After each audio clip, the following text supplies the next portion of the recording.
Defense has released the findings of 2 investigations and an inquiry into the death of Sergeant Andrew Douaron. He was gunned down March 6 in Iraq, where he had been training Kurdish fighters. The investigations found fatigue and a breakdown of communication were the main factors in his death, as Kurds manning the checkpoint where he was killed were unaware of his scheduled arrival. Joining me to discuss is security expert Derek Humble. Thanks for coming in on this. So really interesting to get your perspective on this. You used to train soldiers on how to do exactly this kind of thing. And policemen as well. And policemen. Yeah. So tell me, when you consumed the details of these investigations, did that sound, plausible? Was that what you thought had probably Well, one of the phrases that pops into one's mind is the fog of war. That's what happens when you're on the front edge of a war, of a battle. There's all sorts of different things happening. There's all sorts of people moving in different directions. But what's really interesting with our special forces, is first of all, they're working away. They're very, very professional, very high regard for them.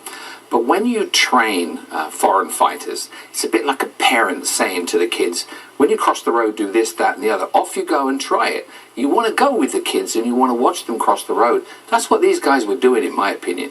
It's one thing to train people in the back areas, show them how to position themselves, show them how to do the tactics, carry their weapons. It's another to let them go off and do it on their own. So my thought is, these guys, you talk about mission creep. This is where they go from being trainers to being observers. You really want to know if what you're teaching them is actually helping them in the battle area. So they go forward, and unfortunately they get ambushed by the very people they've been training. And because it was such a tense environment, well, obviously it's an environment of war, but from what I understand, they were expecting an ISIS attack, maybe even that evening. Mm-hmm, yeah. So they were on edge. Yeah. And then this is when the shooting. Well, what happens when you're in a hostile area where you're expecting enemy contacts? All your senses are hyper. You've got what they call a round in the chamber. You're ready to press the trigger to fire. So as the slightest movement, some of these guys might be young, they might be inexperienced. This is the Kurds. So all of a sudden they see a shadow, they see some movement. If you've got the same forces out there, you've got, let's say, a unified Canadian command, they know how to deal with incoming. It's a very dangerous process when you're a sentry in a forward edge of a battle area. Mm-hmm. We used to train people, we'd have a series of wrong, right, was the demonstration, because there's so much can go wrong.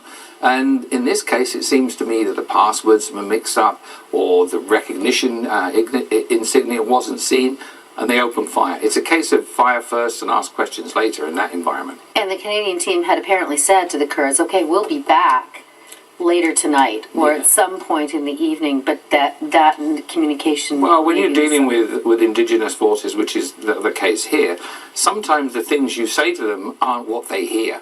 You've got interpretation problems, you've got culture problems, you've got things where maybe the Canadians were there 1 minute, they went off back for a little group, a little conversation, then they came back, they weren't expecting them.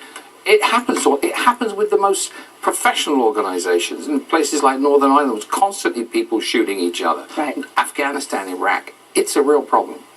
Derek Humble, thank you for coming in. You're welcome.